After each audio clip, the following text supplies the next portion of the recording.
What's up, guys? Chris with Croft CNC here. I just wanted to let you guys know that we are in process of putting together impact engravers. These are the brackets, all made in-house.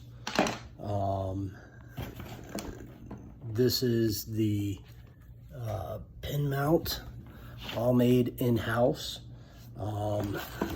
This is the spring, all made in-house.